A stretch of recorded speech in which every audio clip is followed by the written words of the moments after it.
Hello everyone, welcome to the study close. My name is Prashant Mishra. UPSC CSC prelims 2021 में बस 30 दिन का time बचा रह गया है. 10 अक्टूबर को ये एग्जाम होना है. अगर आप इसकी ऑलरेडी प्रिपरेशन कर रहे हो और अपने चांसेस इंप्रूव कराना चाहते हो, डायरेक्शनलेस हो, आपको स्ट्रेटजी बनाने में दिक्कत हो रही है या ये सोच नहीं पा रहे हो कि कैसे आखिर लास्ट 30 दिनों में ऐसा क्या किया जाए जिससे आपके चांसेस जो है वो इंप्रूव हो जाए, आपके चांसेस पहले से ज्यादा बेटर हो जाए, तो ये वीडियो आपके लिए है. इसको ध्यान से देखना लास्ट तक.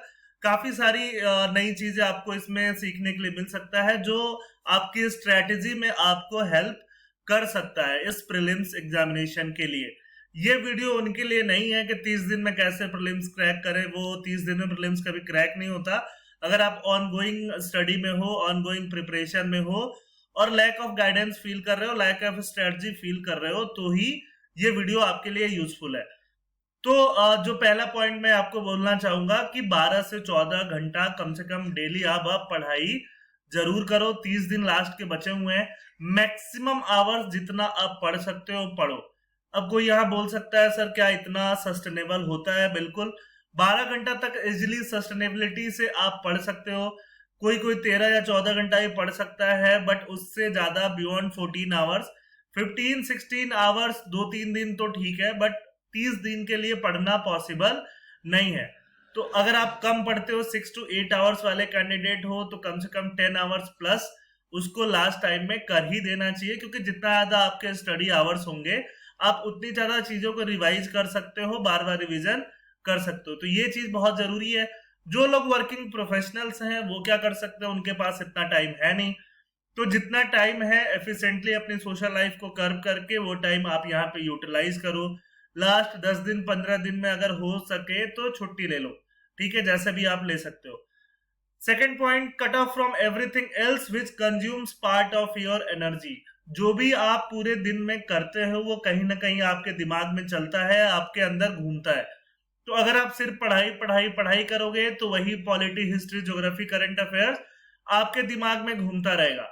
इसके अलावा अगर आप और कुछ भी करते हो, किससे मिलने जाते हो, कुछ और कर रहे हो, कोई और एक्टिविटी कर रहे हो, तो वो आपका एनर्जी का पार्ट कंज्यूम करता है. वो एक्टिविटी भी आपकी एनर्जी आपके दिमाग में घूमता है. तो इन सारी चीजों को मिनिमाइज कर दो, क्योंकि ना सिर्फ अगर 1 घंटे आप कहीं और टाइम खराब कर रहे हो तो वो 1 घंटा आपका टाइम खराब होता है, बाकी वो आपका मेंटल स्पेस भी ऑक्यूपाई करता है. अगर सिर्फ पढ़ाई में आप अपनी चीजें दे रहे हो तो पढ़ाई ही आपकी चीजों में घूमेगा और चीजें ज्यादा रिटेन्ड रहेंगी. तो ये चीज बहुत जरूरी है. तीसरी चीज, stay away from all kind of निगेटिविटीज. बहुत लोग आपके लाइफ में होंगे या मे बी किसी के लाइफ में कोई नहीं होगा, बट 1-2 लोग, जैसे कोई आपका फ्रेंड, रिलेटिव, ऐसा कोई ना कोई जरूर होता है जो आपको थोड़ा नेगेटिव लगता है या नेगेटिव सलाह देता रहता है. उनसे तो बिल्कुल बच के रहो, बिल्कुल अलग रहो, कट ऑफ हो जाओ फिलहाल ये 30 दिनों में. अगला चीज इंपॉर्टेंट ये है कि अपने आप को खुश रखो, पैम्पर्ड रखो, जितना हद तक हो सके खुश और पैम्पर्ड रखो. मान लो कि आप लगातार 12 घंटे पढ़ रहे हो, ठीक है, और आपको लग रहा है कि पिज्जा खा लेना चाहिए, तो फिर खा लो. उसमें बहुत ज्यादा हिचकिचाहट मत रखो. हाँ ठीक है, थोड़ा मॉडरेट अमाउंट में खाओ, बट खा लो. ऐसे करके अपने आप को पैम्पर्ड रखो. साथ साथ अपने आप को हेल्दी रखना, फिट रखना बहुत ज्यादा जरूरी है. फिट से मतलब ये नहीं है कि मोटापा कंट्रोल अभी से करना चालू कर दो. हेल्दी रखो कि बाहर की जंक फूड्स वगैरह मिनिमाइज कर लो. थोड़ा सा आप बोलोगे सर ये दोनों चीजें कॉन्ट्राडिक्टरी नहीं है. बिल्कुल कॉन्ट्राडिक्टरी नहीं है. हाइजीनिक चीजें आप खा सकते हो और इस चीज को आप बाहर की चीजों को मिनिमाइज कर सकते हो. घर के बने हुए हेल्दी फूड्स खाओ, या फिर आप टिफिन वगैरह जो भी मंगाते हो वो हेल्दी आइटम्स ही खाओ. ज्यादा से ज्यादा हो सके बाहर की चीजें अवॉइड करो जो आपको बीमार कर सकते हैं, या फिर मान लो फूड पॉइजनिंग हो जाए, ऐसी चीजें आप बिल्कुल अवॉइड करो. अगर आप पहले से योगा, मेडिटेशन, जॉगिंग ये सब करते हो तो बिल्कुल बढ़िया है. अगर नहीं करते हो तो तीनों में से कोई एक एक्टिविटी आप इंक्लूड कर सकते हो 10 to 15 मिनट्स के लिए. ये बहुत ज्यादा टाइम आपका कंज्यूम नहीं करेगा, बट इस एक्टिविटी से आपकी मेंटल हेल्थ बहुत अच्छी रहती है. तो आप योगा, मेडिटेशन कर पाते हो तो ठीक है, पहले से कर पाए हो, अभी नहीं कर पाते हो तो आप रिज्यूम कर सकते हो. बट अगर आपको मेडिटेशन करने नहीं आता, अभी सीखने की जरूरत नहीं है, आप कम से कम 10-15 मिनट्स जॉगिंग कर लो. जो चीज पॉसिबल है वो कर लो. और इसके अलावा इंपॉर्टेंट चीज ये है कि अपनी स्लीपिंग साइकिल को फिक्स कर लो. जो भी स्लीपिंग साइकिल है, ठीक है, आप एग्जाम के हिसाब से फिक्स कर लो, सुबह 9:30 से यूपीएससी का प्रीलिम्स होना है, तो आप कोशिश करो कि 7 बजे तक उठ जाओ, ठीक है, अकॉर्डिंगली। और यही टाइम आप अगले 1 महीने के लिए फिक्स कर लो, 12 बजे सो जाओ, ठीक है, 12 के बाद 1 बजे सो जाओ, जितना आप 6 घंटे से लेके 8 घंटे तक मैक्सिमम जितना आप सोते हो। 8 घंटे तो अभी के टाइम पे ज्यादा होगा, reduce it to a maximum of 7 hours, ये करो।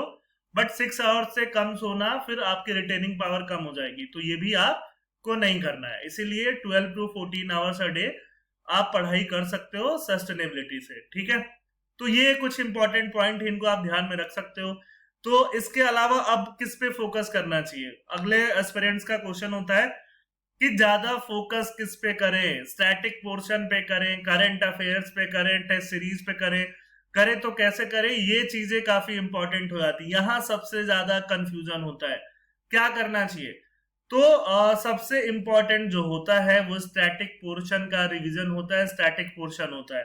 अगर आपने स्टैटिक पोर्शन अभी तक कुछ नहीं पढ़ा है तो ऑब्वियसली आप कुछ नहीं कर पाओगे एग्जाम में, बट आपने पढ़ा हुआ है, एटलीस्ट एक एक बार भी पढ़ा हुआ है हर सब्जेक्ट को, उनका रिवीजन बहुत ज्यादा इंपॉर्टेंट है। तीनों में अगर आपके पास सिर्फ एक टीम का एक चीज का टाइम है तो सबसे इंपॉर्टेंट स्टैटिक पोर्शन है।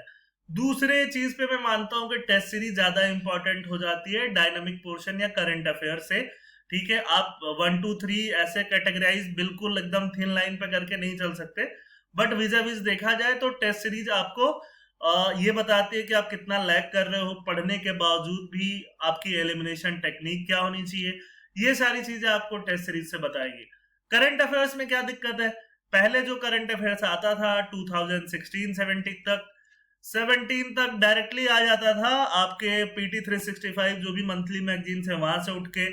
तो ये बहुत इंपॉर्टेंट था कि अब डायनेमिक मटेरियल्स जो भी कोचिंग मटेरियल्स सब पढ़ो और जाके सीधे वहां आंसर लगा के आ जाओ। बट लास्ट 2-3 साल से उस तरह के क्वेश्चन नहीं आते हैं कि आपने मंथली मैगजीन पढ़ा, आपने पीटी 365 पढ़ा और जाके आप वहां आंसर लगा के आ गए, डायरेक्ट क्वेश्चन आपको देखने के लिए नहीं मिलेंगे। तो करंट अफेयर्स बिल्कुल पढ़ना है, बट इन तीनों में मैं अगर प्रायोरिटी बताऊं तो तीनों में इसकी प्रायोरिटी थर्ड होगी।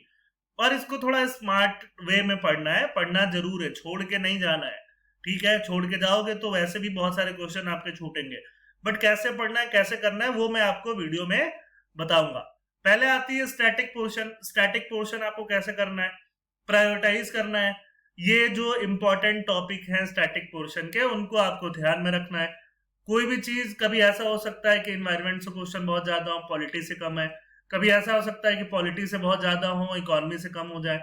तो इनमें से सब आपको अच्छे से पढ़ के जाना है, इसमें से कुछ भी आपको छोड़ के नहीं जाना है। लास्ट ईयर देखा गया कि एंशिएंट एंड मिडिवल से भी अच्छे नंबर क्वेश्चन आ रहे हैं, ठीक है। बट फिर भी अगर आपको प्रायोरिटी में रखना है तो एंशिएंट एंड मिडिवल को सबसे लास्ट में रखोगे। जनरली पॉलिटी को, इंडियन इकोनॉमी को, मॉडर्न हिस्ट्री को आप ऊपर रखते हो, ठीक है। तो मैक्सिमम अगर आपने 1 से 2 बार लक्ष्मीकांत मिनिमम पढ़ी हुई है तो भी आप कोशिश करो ज्यादा से ज्यादा आवर पढ़ने का। 3 से 4 दिन आपको लगेंगे, लक्ष्मीकांत रिवाइज कर सकते हो। कोई बोलेगा सर मुझे तो 7 से 10 दिन लगते हैं। आप स्टडी आवर अपनी और बढ़ाओ, अपना कंसंट्रेशन बढ़ाओ और कोशिश करो कि 5 से 6 दिन तक एट मैक्स लक्ष्मीकांत को आप खत्म कर पाओ। और ये ऐसा नहीं है कि रोज का सिर्फ आप लक्ष्मीकांत ही पढ़ रहे हो, साथ में टेस्ट सीरीज वगैरह भी लगाना है। वो कैसे देना मैं बताऊंगा, बट ये सबसे जरूरी हो जाता है। सेकंड, आप मॉडर्न हिस्ट्री आप जिस भी सोर्स से पढ़े हो, चाहे स्पेक्ट्रम से पढ़ो, चाहे बिपिन चंद्रा से पढ़ो, चाहे किसी और सोर्स, सोनाली बंसल की बुक है या अलग से आपने पढ़ा है, वो सोर्स आप जरूर रिवाइज कर लो फटाफट 2 से 3 दिन लगा के। ऐसा हो सकता है कि आपने हाल फिलहाल में ही पॉलिटी रिवाइज की है, उस केस में आपको रिवाइज करने की जरूरत नहीं है। आप थोड़ा और लेटर जाके 15-20 दिन बाद जाके, जब एग्जाम में 10-15 दिन बचेंगे, तब रिवाइज कर सकते हो, ठीक है। इंडियन इकोनॉमी आप जहां से भी पढ़ते हो, बुन्नाल से पढ़ते हो, जिससे भी पढ़ते हो, वो सारी चीजें आप रिवाइज कर लो फटाफट। रमेश सिंह से पढ़ो, विवेक सिंह सर के बुक से पढ़ो, जिस भी जहां से भी आप पढ़ रहे हो उसको रिवाइज कर लो। इन्वायरमेंट शंकर आईएएस से पढ़ो, किसी और बुक से पढ़ो, उसको भी रिवाइज करने मुझे लगता है 2 से 3 दिन का टाइम आपको लग जाएगा, या 2 दिन में अगर आप अच्छे से पढ़ो एफिशिएंटली तो आप रिवाइज कर सकते हो। ज्योग्राफी की बात आती है, 6 से 12 तक की एनसीईआरटीज हैं। कुछ लोगों ने सिर्फ 11-12 की एनसीईआरटीज पढ़ी होंगी, ठीक है, साथ में जीसी लियोंग पढ़ा होगा। तो जो भी पढ़ा है कोई नया सोर्स ऐड करने का टाइम नहीं है, जो पढ़ लिया है उसी को रिवाइज करने का टाइम है। तो ज्योग्राफी में अभी तक जो पढ़ा है उसको अच्छे से रिवाइज कर जाओ, 2 दिन इसमें भी आपके लग जाएंगे। ठीक, आर्ट एंड कल्चर की बात कर लेते हैं। आर्ट एंड कल्चर में आपको फिर से 1 से 2 दिन का टाइम आप आर्ट एंड कल्चर में दे सकते हो। 2 दिन का टाइम लगा के जैनिज्म, बुद्धिज्म, ठीक है, मंदिर वगैरह जो भी है ये अच्छे से कर लो। कंस्ट्रक्शन जो भी आर्ट वर्क होता है, पेंटिंग वगैरह होता है, ये आप 2 दिन लगा कर सकते हो। एंशियंट एंड मेडिएवल में जनरली इंपॉर्टेंट टर्म्स होते हैं, कौन कौन से टर्म्स किसको डिनोट करते हैं, या आपने अगर पहले से कुछ पढ़ा हुआ है एंशियंट एंड मेडिएवल में, उसको नोट्स बनाए हैं तो वो पढ़ जाओ। अगर पहले से कुछ नहीं पढ़ा हुआ है तो अभी भी कुछ मत पढ़ो। इसमें से अगर आपने कोई टॉपिक छोड़ा हुआ है, आप फर्स्ट अटेम्प्ट दे रहे हो और आपका सिलेबस कंप्लीट नहीं है, मान लो कि आपने एंशियंट एंड मेडिएवल पूरा छोड़ा हुआ है, तो उस केस में आप पूरा छोड़ सकते हो, क्योंकि नए तरीके से पढ़ने जाओगे 10-12 दिन इन्हीं में लग जाएंगे, और बाकी जिनमें आप अच्छा कर सकते हो वो भी नहीं कर पाओगे। तो जितना किया है उसी का रिवीजन करना है, इससे ज्यादा नहीं करना है। ठीक है, और ये इंपॉर्टेंट है, ध्यान से स्टैटिक का रिवीजन अच्छे से करना है। ऑलमोस्ट 20 दिन लग जाएंगे आपको स्टैटिक का रिवीजन करने में। लास्ट के 10 दिन में आपको फास्ट फास्ट एक इटरेशन दोबारा रिवीजन भी कर लोगे। तो 2 बार आप स्टैटिक का रिवीजन कर सकते हो। आप डेली अगर 8 घंटे स्टैटिक पोर्शन में अपना टाइम लगाते हो या 6 से 7 घंटे भी लगाते हो, तो 20 दिन में आप स्टैटिक पोर्शन का रिवीजन कर सकते हो एक बार। 20-22 दिन में जो भी ये आप कर सकते हो। ठीक, दूसरी जो इंपॉर्टेंट चीज आती है वो टेस्ट सीरीज आती है। टेस्ट सीरीज बहुत लोग ऑलरेडी दे रहे होंगे, किसी एक कोचिंग का टेस्ट सीरीज दे रहे होंगे, या तो ज्वाइन किया होगा या तो मार्केट से खरीद लिया होगा, और 1 से 40-35 जितने भी टेस्ट होते हैं आप नंबर से दे रहे होगे। जो दे रहे होगे बहुत बढ़िया, जो नहीं दे रहे हो वो क्या करें, या अभी तो उतना टाइम नहीं है कि एक कोचिंग का टेस्ट सीरीज पूरा दिया जाए, तो आप क्या करो, फुल टेस्ट पे फोकस करो। 4-5 इंस्टीट्यूट के फुल टेस्ट ले आओ, 2 या 3 फुल टेस्ट हर इंस्टीट्यूट के ले आओ। ऑलमोस्ट आप 12 से 20 तक या 16-18 तक टेस्ट खरीद के ले आओ, फुल टेस्ट खरीद के ले आओ अलग अलग इंस्टीट्यूट के, और उनको ट्राई करो। क्या सर एक इंस्टीट्यूट के कर सकते हैं? एक इंस्टीट्यूट का टेस्ट सीरीज करने में एक बहुत बड़ा प्रॉब्लम है। अगर पहले से आप कर रहे हो किसी एक इंस्टीट्यूट का कंप्लीट टेस्ट सीरीज, तो भी आप 4-5 अलग अलग इंस्टीट्यूट के 1-1 या 2-2 टेस्ट जरूर दे दो। उससे क्या फायदा होगा, जैसे मान लो आप एक टेस्ट सीरीज दे रहे हो सिर्फ एक कोचिंग के, एक इंस्टीट्यूट के, उससे क्या होगा, मान लो कि जैसे आप कोई क्रिकेट खेलता है, ठीक है, तो वानखेड़े के पिच पे लगातार खेले जा रहा है, तो उस पिच पे क्या कैसे बॉल आना है, कितना बाउंस है, कितना उछाल है, उसकी प्रैक्टिस उसको हो जाती है। बट मैच अगर लॉर्ड्स में हो, मैच अगर गाबा में हो, मैच अगर सिडनी में हो, कहीं और पे हो, तो वो मुश्किल का सामना उसको करना पड़ सकता है। तो 4-5 इंस्टीट्यूट के टेस्ट क्या है, अलग अलग पिच पे करी हुई नेट प्रैक्टिस के समान है। और जब आप यूपीएससी का एग्जाम दे रहे होगे, प्रीलिम्स फाइनल दे रहे होगे, तो आपको बिल्कुल एक अलग टेस्ट सीरीज की तरह लगेगा। ठीक है, आपको लगेगा कि हाँ, जैसे बाकी 4-5 टेस्ट का आप इंस्टीट्यूट का आप टेस्ट सीरीज दे रहे थे, यूपीएससी का टेस्ट भी एक अलग टेस्ट सीरीज ही है। तो इसीलिए अलग अलग इंस्टीट्यूट के टेस्ट सीरीज सॉल्व करना बहुत जरूरी है। टेस्ट को सॉल्व करो, ठीक है, और उसका अच्छे से रिवाइज करो। उसमें बहुत सारे पॉइंट होंगे जो आपको नहीं पता होंगे। आप ऐसा काम कर सकते हो कि टेस्ट दिया और उनके शॉर्ट नोट्स बना लिए। अगर 1 घंटे के अंदर उनके शॉर्ट नोट्स भी आप बना सकते हो। अगर मान लो 1.5 आवर्स आपको टेस्ट देने में लगता है, तो अगला 2 घंटे आप डिवोट कर सकते हो उसका एनालिसिस में और उससे नोट्स बनाने में। ये आपका हेल्प कर सकता है। ठीक है, और एनालाइज करने में कि कैसे आप एलिमिनेट करो तो चीजें आपकी और ज्यादा बेटर हो जाए, आपकी एक्यूरेसी और बढ़े, किस तरह क्वेश्चन आपको छोड़ देना चाहिए, आपको रिवीजन की ज्यादा कमी है कि आप ज्यादा तुक्के लगाते हो, ये सारी चीजें इन टेस्ट सीरीज से आपकी एनालाइज हो जाएंगी। सिर्फ एक कोचिंग का टेस्ट सीरीज करके जाओगे तो फिर वही रिस्क रहेगा कि जैसे आप सिर्फ एक पिच पे बैटिंग करके गए हो, अलग अलग पिच पे नहीं। सीसैट कई बार डाइसी हो जाता है और आईआईटीज के, आईएम के बच्चों का भी सीसैट कटते हुए मैंने देखा है। तो अगर आप आईआईटी आईएम से भी बिलोंग करते हो और पहला अटेम्प्ट देने जा रहे हो, तो टेकन फॉर ग्रांटेड लेके मत जाओ। एटलीस्ट 1 साल का लास्ट ईयर प्रीवियस पेपर ही कर लो, और उसमें अगर 100+ स्कोर कर रहे हो तो आराम से कॉन्फिडेंटली जाओ। 90+ भी स्कोर कर रहे हो तो जाओ, बट अगर थोड़ा कम स्कोर कर रहे हो, एज पे हो, 75-80 तक स्कोर कर रहे हो, 70s में स्कोर कर रहे हो तो सीसैट पे भी थोड़ा वर्क कर लेना। ठीक, लास्ट 10 दिन में क्या करना चाहिए, तो ये टेस्ट जो आप लेके आओगे डेली या ऑल्टरनेट डे पे बैठ के, ठीक है, 3 दिन में 2 टेस्ट दे लिया, ऐसे करके आप शुरू के 20-25 दिन हो, इतने दिनों में 20-22 दिनों में आप सारे टेस्ट दे लो। ठीक है, किसी किसी पोर्शन में आप वीक होगे, कोई इकोनॉमी में वीक होगा, कोई एनवायरमेंट में वीक हो सकता है, तो आप उसके लिए अलग से सेक्शनल टेस्ट लगा सकते हो, किसी भी कोचिंग का सेक्शनल टेस्ट, या फिर आपको बजट का सेक्शनल टेस्ट लगाना है, इकोनॉमिक सर्वे का लगाना है, उसके लिए एक दो आप सेक्शनल टेस्ट भी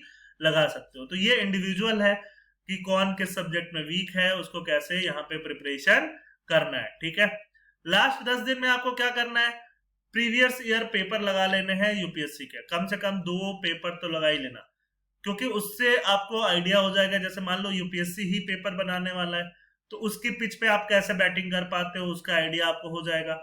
और उस वीक में किसी कोचिंग का टेस्ट आप मत लगाना, सिर्फ यूपीएससी का पेपर 2 या 3 या 4 जितना आपको टाइम हो पाए उतना लगा के जा सकते हो।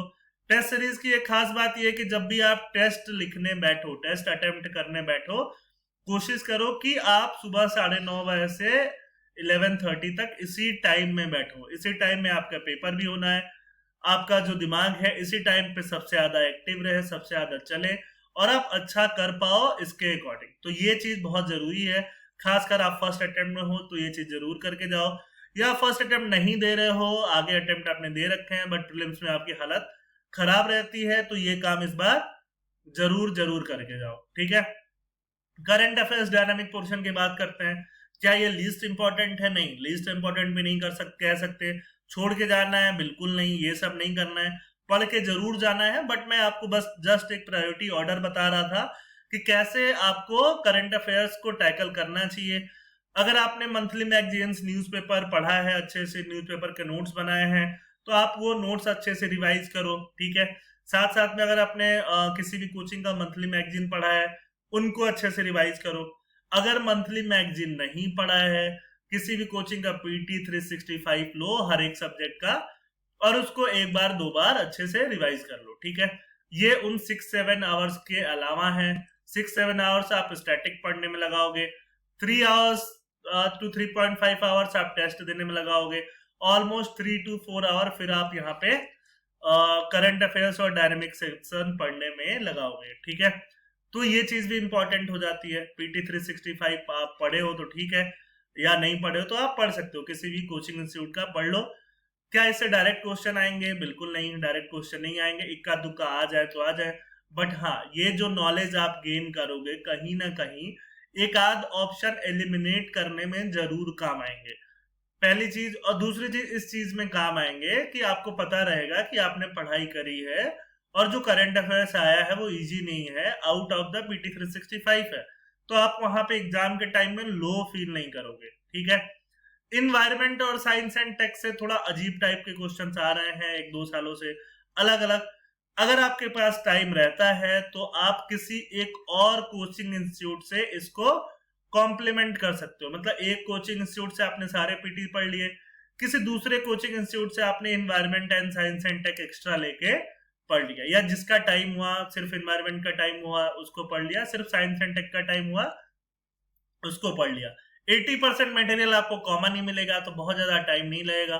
ठीक है, अगर इसमें से कोई पूछ सकता है क्या हर जो सारे सब्जेक्ट्स हैं वो क्या 2 कोचिंग इंस्टीट्यूट से कवर करने चाहिए? उतना टाइम नहीं बचा कि आप कवर कर पाओ, एक इंस्टीट्यूट से ही पढ़ो, उसको 2 बार 3 बार 4 बार रिवाइज करो। हाँ, इन्वायरमेंट और साइंस एंड टेक का थोड़ा डाइसी करंट अफेयर्स रहता है, किसी एक और कोचिंग मटेरियल से आप इसको कॉम्प्लीमेंट कर सकते हो। ये सोर्सेस कंप्लीटली आपके ऊपर है, आपको क्या पसंद है, अभी तक आपने खरीद भी लिए होंगे और पढ़ भी रहे होंगे, उसी से पढ़ना है। सबका डिफरेंट हो सकता है, इसमें कोई वैसी बात नहीं है। लास्ट 1-2 साल में जो भी गवर्नमेंट स्कीम्स न्यूज में रही हैं आप इनको पढ़ सकते हो। ठीक है, अगर आपने बिल्कुल नहीं पढ़ा, ऐसा हो सकता है किसी साल 3, 4 या 5 क्वेश्चन डायरेक्ट गवर्नमेंट स्कीम से आ जाए, या किसी साल कोई क्वेश्चन नहीं आए। यूपीएससी के मूड के ऊपर है, अगर मान लो 5-6 क्वेश्चन आ जाते हैं सीधे सीधे गवर्नमेंट स्कीम से और आप बिल्कुल पढ़ के नहीं गए हो, उस स्थिति में आप लॉस में जा सकते हो। तो एक बार अगर नहीं पढ़े हो तो इम्पोर्टेंट स्कीम्स एटलीस्ट पढ़ के चले जाओ। ठीक है, इसका मटेरियल भी मार्केट में आपको इजिली अवेलेबल है। जनरली जो इंटरनेशनल वाले वर्ल्ड अफेयर्स वाले करंट अफेयर्स पूछे जाते हैं यूपीएससी में, इंटरनेशनल ऑर्गेनाइजेशन से रिलेटेड हो या वर्ल्ड में कुछ घटना हुई हो उससे रिलेटेड हो, ये काफी इजी होता है। अगर आपने किसी एक कोचिंग का मटेरियल अच्छे से पढ़ लिया, बढ़िया से पढ़ लिया और साल भर से आप करंट अफेयर्स पढ़ रहे हो, तो ये आप इजीली कर सकते हो। तो इस पे आप अच्छे से फोकस कर सकते हो। 4-5 क्वेश्चन जनरली हर साल इससे होता है और आप अच्छे से फोकस करो तो आप सारे के सारे सही करके आ सकते हो। Important indices and India's ranking, ये इंपॉर्टेंट इंडिसेज हर साल निकलते हैं। 1-2 क्वेश्चन जनरली इससे रहता है। टाइम बचे तो पढ़ सकते हो, नहीं बचे तो छोड़ के भी जा सकते हो। या फिर मेजर मेजर इंपॉर्टेंट जो है उसमें इंडिया की रैंकिंग देख सकते हो। और नहीं पढ़ने का टाइम बचा तो नहीं पढ़ सकते हो।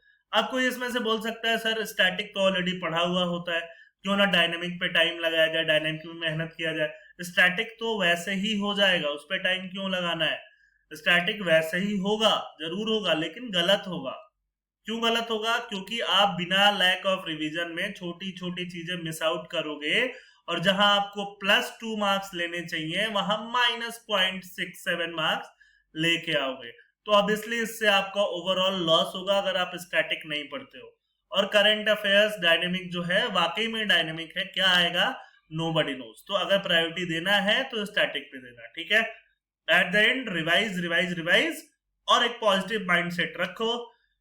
अगले जो लोग 2022 के लिए प्रीलिम्स की प्रिपरेशन कर रहे हैं, यूपीएससी की प्रिपरेशन कर रहे हैं, उनके लिए ऑलरेडी हमारे ऐप पे बहुत शानदार कोर्स है, बहुत सस्ता भी है, कॉम्प्रिहेंसिव तरीके से बनाया हुआ कोर्स है जो आपका प्री मेंस हर चीज को केटर करता है। गूगल प्ले स्टोर से हमारा ऐप डाउनलोड करो और जाके वो कोर्स परचेज करो, ठीक है। और भी कोर्सेज आप अपने अकॉर्डिंगली परचेज कर सकते हो। थैंक यू, जय हिंद।